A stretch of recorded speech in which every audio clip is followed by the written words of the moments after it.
truth can never be explained. The only way it can possibly be told at all is by metaphors or analogies. And if you listen with your intellect, all you'll hear is a metaphor. And you go outside and say, I've got it. I remember that metaphor. And it has nothing to do with it.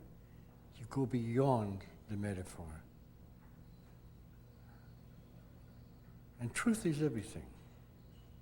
Everything in the world is created from that one truth. That's where one of the major clues is the oneness of life. I'm sure you've all read books where people are talking about the oneness or the isness. Now, if you're in physics and you want to explain the oneness, you could say that everything in this world is created from a formless energy. And when the form takes place from this formless, it's called creation. And this is where we live, in creation. And to find the answer, to get back home again from whence you came, you have to go beyond the metaphor, before the creation of the Word. See, the Word is only a guide. The Word will take you to a certain level, a certain point in life, and after that, it's up to you to take that one extra step. And only you can do that. Nobody can give it to you. I know people that have been listening for 26 years now, and they still have no idea because they listened to the metaphor. Never mind the Word. Go beyond the Word. Do you know how yesterday this place was buzzing because there was a nice feeling? That's what you're looking for, is a feeling. And when you walk out that door with a nice feeling, it's your feeling. It's coming from your soul. It's coming from within you. And that's what you're looking for, is your own wisdom. And wisdom is a spiritual intelligence before the contamination of human thought. The secret lies in the mind. Now, I was talking with George this morning, and a friend of his is a rabbi. And this rabbi was talking with me, and he said, you know, you're talking the original Jewish faith. And I says, yes, I know. He says, what do you know about the Jewish faith? I says, nothing. And it doesn't matter who comes up, what religion you are, what you believe, it's always the same. That's why after 26 years, I keep saying to Judy, this is getting boring, because I'm saying the same thing over and over and over again. Never change. Truth can never change. And it's very simple. Look for mind. Universal mind. Another name for universal mind is God. Because what you call God is the universal intelligence of all things, whether in form or formless. Mind, consciousness, and thought. That's the trinity of all psychological function. Without thought, you wouldn't know that creation existed. Without mind, you wouldn't know that creation existed. Without consciousness, you wouldn't know that creation existed. All three are the same. It's a trinity. And that's very important to remember. Don't try and separate them. I hear people say, I think mind is more important than consciousness. Another one will say, no, I think consciousness is more important than mind. And another one will say, oh, no, I think thought's the most important thing. They're all equal. Never try and separate them. They're all one. And when you see we're back to that oneness again. And that oneness, as I said before, is a spiritual intelligence before the formation of creation. That's all you have to know. And if you ever find the secret to mind, automatically you'll find the secret to thought and to consciousness. If you ever find consciousness, you'll find the secret to thought and to mind. Because they're all the same thing. They can never be separated. The only way they can be separated is from the mortal intelligence. And the mortal intelligence doesn't hold it. And that's why I keep saying, don't get too intellectual, because you can lose it. Don't try and figure it out. And somebody came up to me yesterday and said, Sid, I love the simplicity. And again, that's the answer, simplicity. Now I'm telling you, those three things are the greatest secret that ever was in this creation.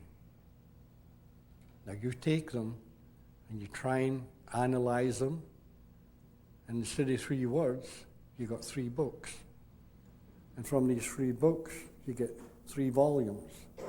And it goes on and on and on, and it's so lost, you don't know where it is. Because you've turned it into a form. Don't turn it into a form. Keep it in your head.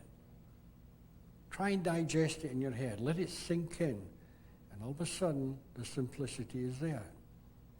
I know when I first found what I found, I was absolutely flabbergasted. It was so simple. Nothing. I really mean it. Nothing. All I found was the true meaning of what you call God. Keep it simple. If you start to stretch it out, you know you're going to get lost. Don't try it. Keep it simple.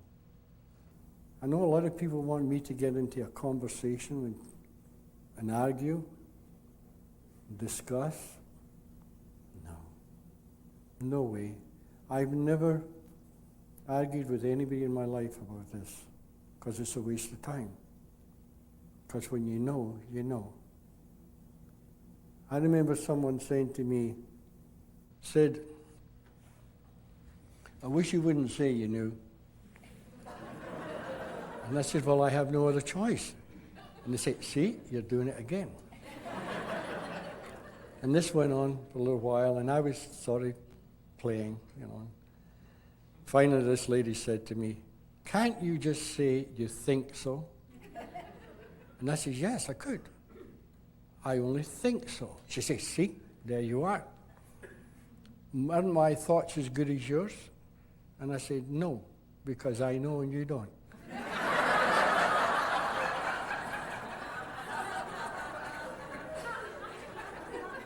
And it's not an arrogant knowing. It's simplicity itself. I mean, if you know your own name, you know your own name. And if your name's Joe Blow, and someone comes up to you and says, you're really arrogant calling yourself Joe Blow, and you say, well, that is my name.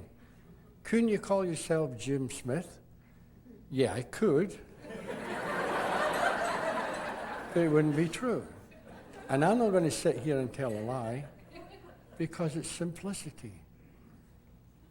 When I first had this realization, that was the simplicity of it. Because the second I realized the true meaning of God, I realized the true meaning of mind. I was talking to a friend this morning, and he said in the Jewish religion, there's something called das. Is that right? And in Hebrew, das means mind. And this, do you mind me saying, I won't mention names. This rabbi went up to somebody and said, look, I found somebody that talks about das. Why don't we still talk about das? And he said, because nobody understands. if you really start to understand what mind is, you realize it's true. You cannot give it away. It's impossible. You know the kahunas in Hawaii? Kahuna in the Hawaiian language means they're the priests, they're the Hawaiian priests. And kahuna in the Hawaiian language means the carriers of the secret of mind. That's back to that das. So there's the Jewish and the Hawaiian both saying the same thing. There is no difference. You could take any religion, anything, anyone in this world and put them all together, and they're all saying the same thing differently. And that's why I said to you yesterday, no matter what church you belong to, keep going. And see if you can go beyond what you've been hearing before. It's there.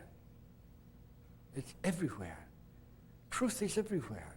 Truth is in this room right now. This is made of truth. This glass. Truth is an essence before form.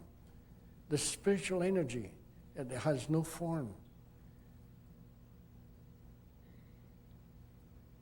I know the scientists and the physicists all nowadays are starting to have a clue, starting to have the idea that there is a formless energy and that everything is created from this formless energy. And I was talking to this doctor once about that, but the trouble is, they look for the formless energy through a microscope. How can you possibly find formless through a microscope? Here's where it comes. And here, the heart, the head, the combination, it comes through. This is where your psyche comes in. The logic of the psyche. Psychological. Get it? Psychological. The logic of the psychic, the logic of the soul, the logic of the essence.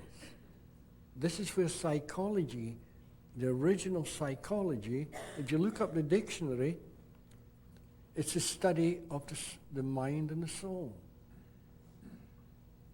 But through time, because nobody really understood mind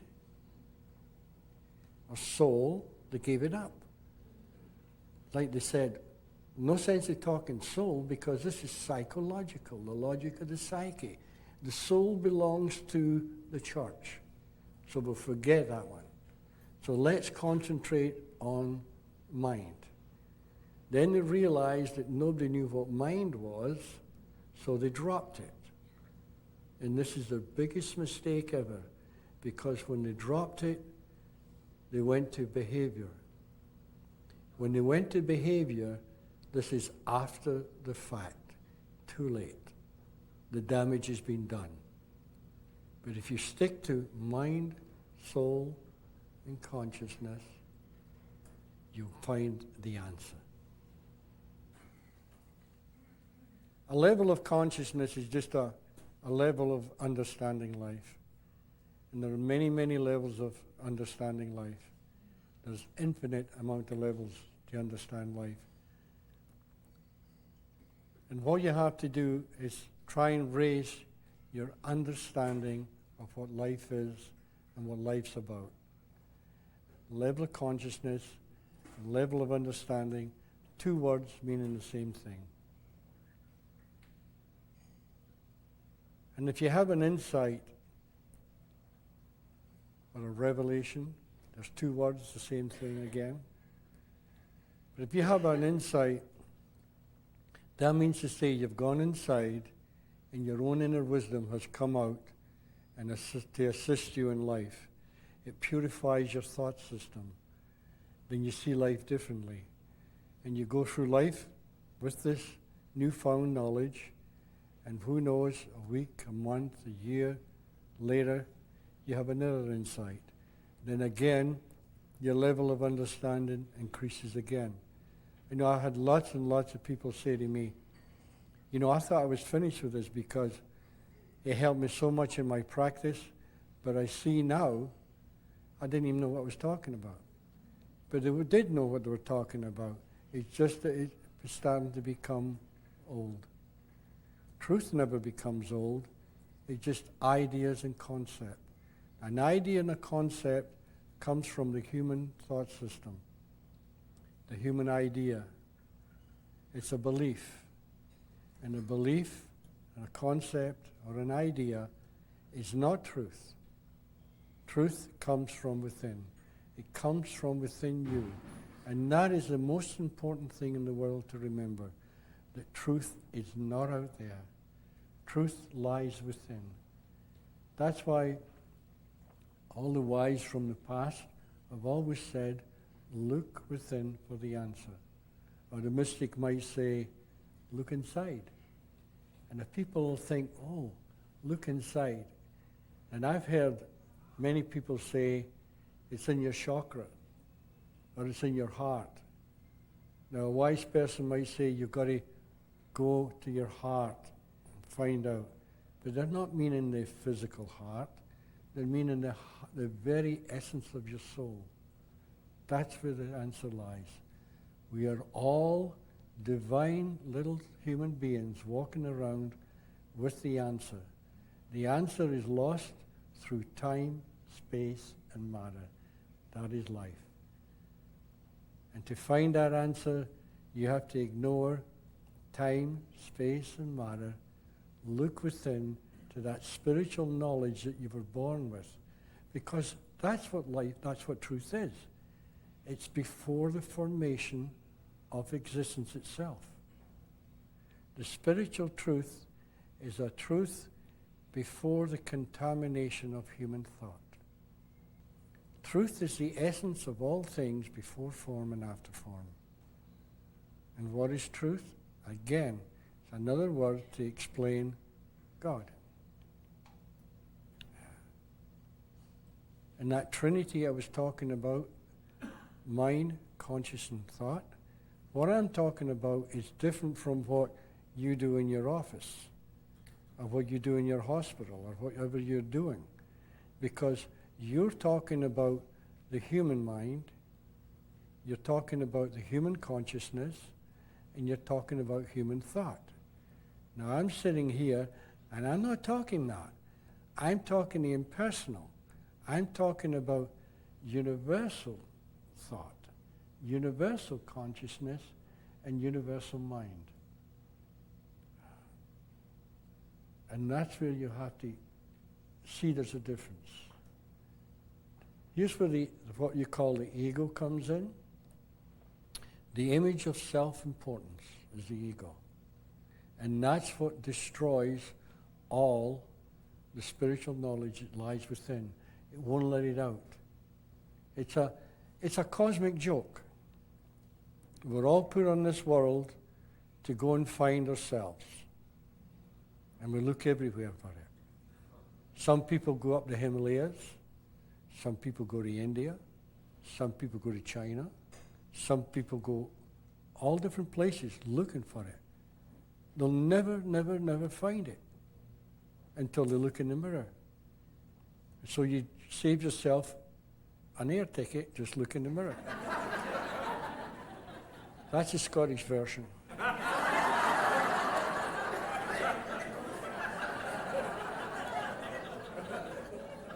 Of course, in that case, all the Scotsmen would be enlightened.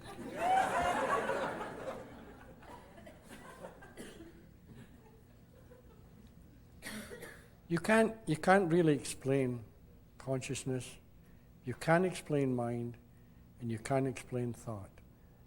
But you can explain what they do, but you can't explain the essence. And a very important thing to remember about thought, a lot of people feel guilty when they have bad thoughts, or so-called evil thoughts.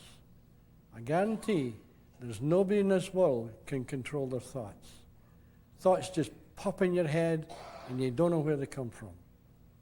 They just pop in. But when they pop in your head, they're neutral. No matter how bad the same. Thought is neutral. Thought has no power of its own. It's only when you, as a human being, act upon that thought. See, I could have a thought right now saying, I'd like to punch you right in the nose. And it's gone, because you've done something bad to me. But unless I act, that thought is neutral. So if you ever get those so-called bad thoughts, or jealousy, the thought of hate, the thought of too much desire, these are all those contaminated things I was talking about yesterday. If you ignore them, they go away. And in its place comes a neutral thought, a nicer thought that you act on. But unless you, as a human being, put life behind that thought, it will just die. Completely die. And I hear people really trying to explain the best they can mind, consciousness, and thought, but they could go on forever and never explain it. So you may as well cut it down to its simple and stay there. I mean, if you were going to write 10 volumes on mind, consciousness, and thought, that's a lot of words, a lot of figuring out, a lot of garbage. Then somebody comes along and says, look, let's make these 10 volumes, let's digest them a bit. The author says, oh, okay, I'll let you do that. And the publisher comes in and he says, there it is, it's all on one piece of paper, mind, consciousness, and thought. They say, oh, wait a minute, you've lost it. No, I've found it. Because you cannot be explained. And that's what that friend of yours, George, was saying. The reason they stop teaching about mind is it cannot be explained. And that is perfectly true. Nobody in this world can explain the true meaning of mind, consciousness, and thought, because they have no form. They're spiritual in essence. They're spiritual essence before the creation of form. And you can't possibly explain before the creation of form. You can only talk the words, hoping, really hoping, that the person listening can go beyond the word to the true essence and find out for themselves what it is. And when they find out for themselves, just like a lot of you therapists here right now have found out, you found out to a certain extent your consciousness have risen and you found out a certain amount.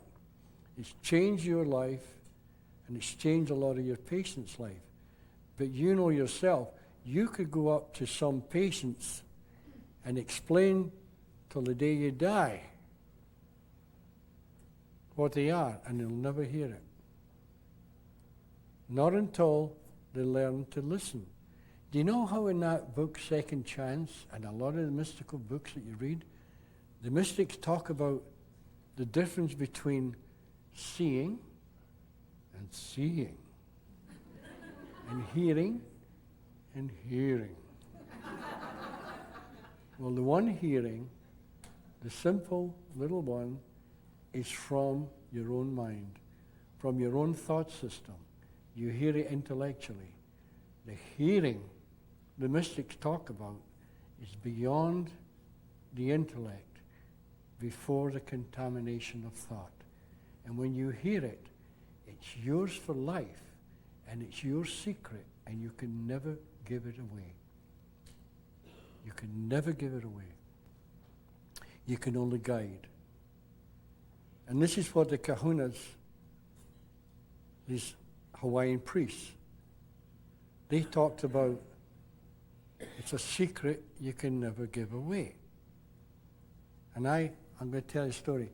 When I lived in Hawaii, one night I was all by myself, and I turned the television on, and it was a talk show. And the two guests were this beautiful, elderly Hawaiian couple. Really beautiful people. Really, you could tell they were beautiful people. And this elderly lady said her great-great-grandfather was one of the best-known kahunas that Hawaii had ever had. And he used to tell the family, it's a secret you cannot give away.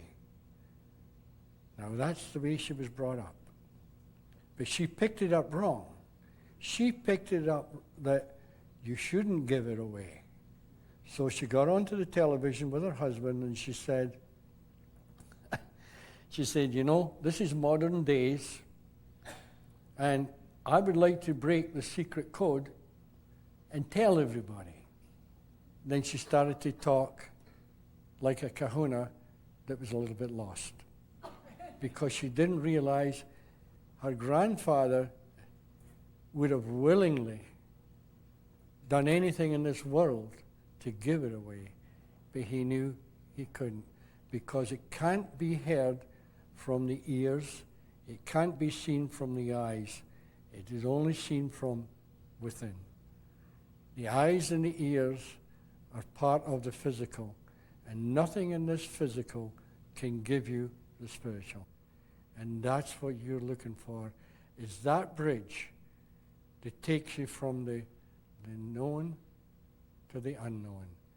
And the unknown, when it's finally seen, you realize you've known it all along. The only thing, it was hidden within the contaminated consciousness of your own mind. Again, I thank you, and I know you enjoyed just the day off, so go and have a good time.